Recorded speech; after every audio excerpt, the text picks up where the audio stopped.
I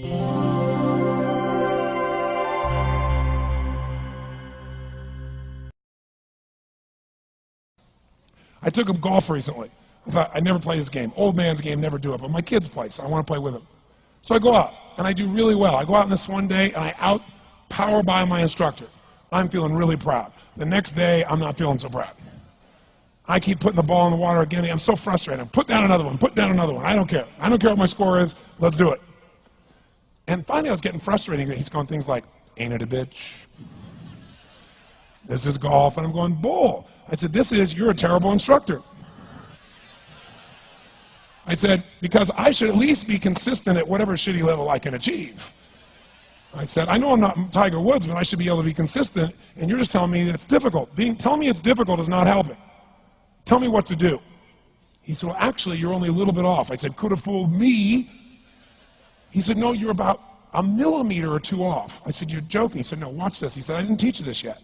He said, when you approach the ball like this, he said, if you change the angle that you're attacking this just 1 or 2 millimeters, in the very beginning, do you see how that changes the arc? This one, instead of being on the green, by 1 millimeter, now you're in the water. 1 millimeter over here, you're in the sand. And he said, and also you're hitting the ground by 1 millimeter sometimes. You're not stroking it, just 1 millimeter. I thought, what a great belief system that when all hell's breaking loose and nothing's working, that you're only 1 millimeter off. Because most people think it's impossible, so they give up. Isn't that true? And in real life, it's true. So 2 days later, I'm going to see one of my clients. I do a lot of coaching, and I have a man who's the top plastic surgeon in the world. He's going through some tough times in aspects of his life. But this is a guy that gets paid by Sultan of Brunei $1 million to fly over and do 3 people's faces. He is the #1 plastic surgeon in the world. He can make anyone who's ugly look spectacularly beautiful. He showed me pictures of a woman who's 84 years old. He made her look 40 and gorgeous, no exaggeration. But you know what? I'm waiting for him in his office, and he's still in surgery. So he's got a new book he's creating to teach other surgeons around the world. And I'm going through, and it's got pictures of, the top 100 supposedly most beautiful women in the world's faces. And then men. I wasn't paying attention to that one. I just kept turning the pages, right? But I noticed something. He's got all these measurements. And he has mathematically calculated what it takes to make someone look gorgeous, man or woman. And it's a few millimeters. Interesting. For example, on a woman, the distance between the top part of your lip and your nose, this little distance, the measurement of that, if you're beautiful, gorgeous, is the same size as your eye. If it's 1 millimeter more, you have an average face. If it's 2 millimeters more, you are butt ugly. Okay. The difference between butt ugly and gorgeous is 2 millimeters. He's got about a dozen of these little 1 or 2 millimeter changes he makes, and it's a different person. It is unbelievable. So a very powerful belief to leave today with would be, nothing's working, I'm 1 millimeter away. What little thing got to change, and when I do, it changes everything. Because I'm heading this direction, I make this little shift. You take that out an hour from now, a day from now, a week from now, a month from now, you have a totally different destination from that direction. But the 1 millimeter change, I'll show you one of them right now. Check this out. Stay in the state of certainty. Some of you lost it. Intensify it, whatever it takes. Make your move. Come on. Make your move. Say yes. Say yes. Say yes. Say yes. Now feel that in your body. Don't let go of it.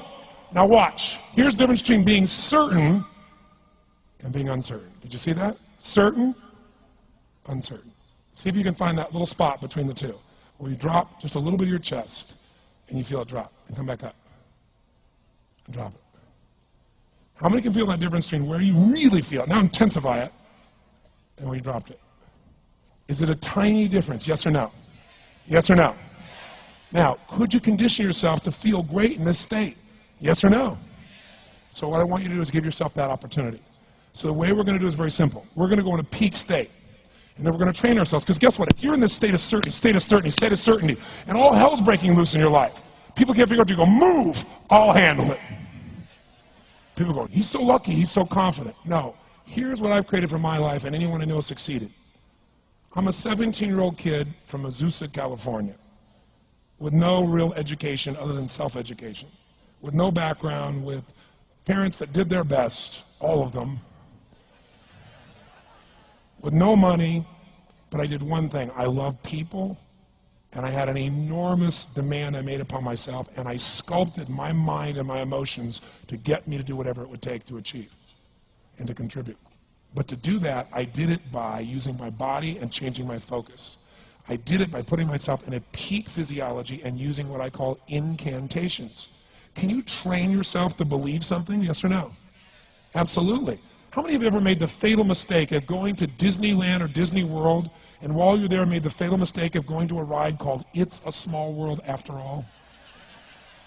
What happens for about a week after you're out of that damn place? You're still singing this thing in your head in 24 languages, right? Well, let me tell you something. How many of you have things when you want to go achieve them and this part of your voice goes, oh, it's not going to happen, or forget it? How many got a voice that sometimes interrupts that good pattern? Say, I. And what you want to do is train a new one. So starting when I was 17, I started doing incantations, not affirmations. Affirmation, you go, I'm happy, I'm happy, I'm happy, I'm happy, I'm happy. What's the problem? You haven't changed your what? Your what? Physiology. If you don't change your physiology, you won't get anything. So an incantation is not only you speak it, but you embody what you're saying with all the intensity you can. And you do it with enough repetitions that it sticks in your head. Like It's a Small World, now the conversation in your head is always the same and it gives you what you want. So you use your body and your voice. So 17 years ago, I started doing things. I was working for Jim Rohn, this speaker, and I was 17 years old. I had long hair, minestrone soup, acne on my face. And I was trying to call on Bear Stearns type of people and convince them why they should go to this man's seminar and be more successful. I was driving a 1968 Volkswagen that I had earned at $40 a week as a janitor. The only way I did it was park far from the building and then go in, and I love people and I believe, but I put myself in state, and I was able to influence people that were far more successful than I was at the time. I would do something that I still do backstage and have done for 23 years because I don't hope I'm going to be in a good state, I demand it. So I do an incantation using my whole body. I'd say, I now command my subconscious mind to direct me in helping as many people as possible alive today to better their lives by giving me the strength, the emotion, the persuasion, the humor, the brevity, whatever it takes to show these people and get these people to change their lives now. And I would do that literally driving in my Volkswagen to a meeting in LA on the freeway for 40 minutes. People are looking at me, I'm screaming at the top of my lungs. They're going, I know he's a serial killer, I know he is. But by the time I entered that room, when two people meet, if there's rapport, the person who's most certain will always influence the other person. And I was totally certain, and they were trying to get revved up to certainty. Do you agree with this, yes or no? I do another one because I was poor. I changed my mindset. I kept doing things, but I never got beyond it. I'd say God's wealth is circulating in my life. His wealth flows to me in avalanches of abundance. All my needs, desires, and goals are met instantaneously by infinite intelligence, for I'm one with God and God is everything. And I would imagine the abundance of my life, and I would feel so grateful. And a year later, I went from making $38,000 a year to making $1 million a year in 1 year. Because successful people do what failures won't. You follow me on this? You know?